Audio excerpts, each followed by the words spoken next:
What's up guys? This is VJ Villafuerte and as of this video's posting, naka-reach lang tayo ng 5,000 subscribers. So naisipan ko na ibang video muna ang gagawin natin as celebration for our 5,000 subscribers. So ngayon magre-react ako sa isang exam ko noong college pa ako. It's about RCD or Reinforced Concrete Design and I got 43 over 100. Okay, so konting background muna.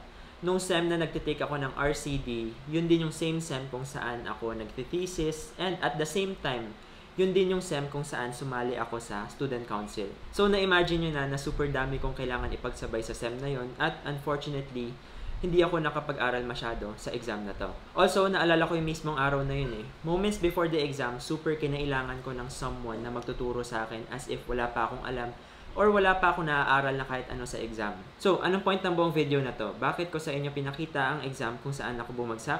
Well, part ng reason kung bakit ko ginawa ang Keep Up platform is para sa mga students na nahihirapan makasabay sa lectures. Kasi gets ko yung feeling na papalapit na yung exam at parang wala ka pang masyadong naaaral or super dami mo pang kailangan habulin. And also, maraming tao na gusto akong ilagay sa isang pedestal at i-label siya na matalino.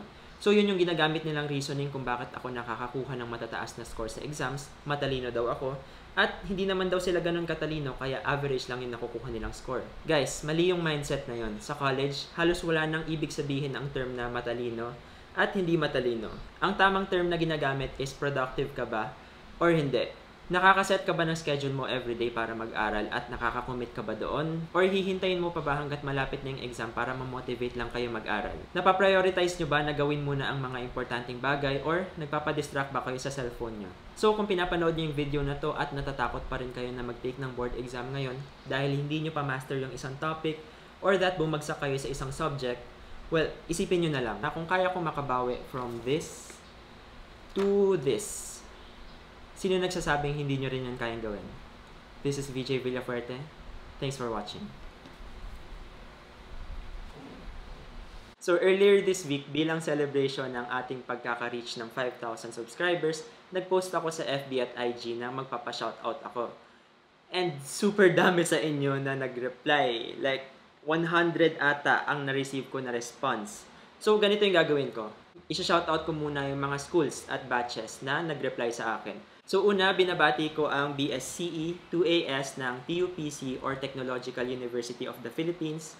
Next is binabati ko rin yung BSCE Batch 2020 ng SDSSU1s or Surigao del Sur State University.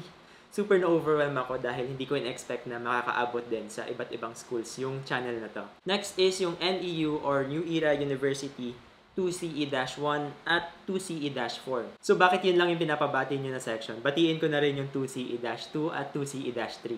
And lastly, binabati ko rin ang first year students ng Camarines Sur Polytechnic Colleges. Pinapabati kayo ni Lemuel Sandokan. Next is isa-shoutout ko rin yung mga nag-leave out ng messages para sa akin. So una is si Daj Naungayan.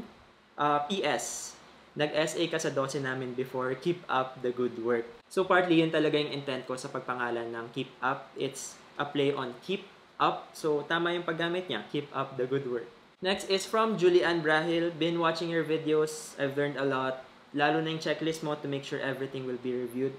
Thank you. So masaya rin ako na nakatulong ako and if hindi nyo pa alam, meron akong checklist na ginawa about the board exam topics. So kung gusto nyo yun ma-download, ililink ko sa taas yung video na yun. Nasa description lang siya.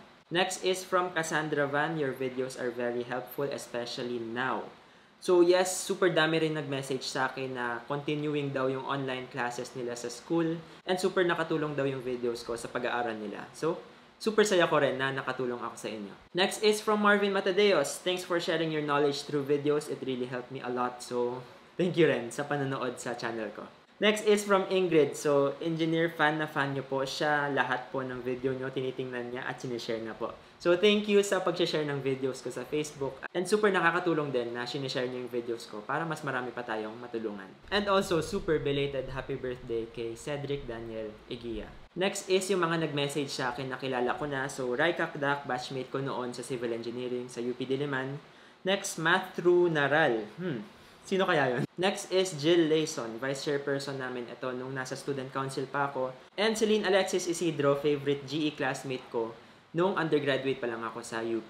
Next is yung mga YouTuber friends ko like Karen Pacaldo. Tama ba? Karen yung pag-pronounce ng first name mo, di ba? Karen. So check out nyo yung YouTube channel niya. Nagbibigay siya ng tips sa mga CE students at sa mga magte-take ng board exam. Next is si Ridge Mantua or Rido. So orgmate ko siya noon sa Maroon FM nung college pa ako. At check out nyo rin yung YouTube channel niya. Nagpo-produce siya ng super cool na music. And para naman hindi abutin ng super tagal yung video na to, ililista ko lahat na nagpa-shoutout sa akin. So take note na baka may na-miss ako kasi nagawa ko na yung video bago nyo ipa-shoutout yung name nyo.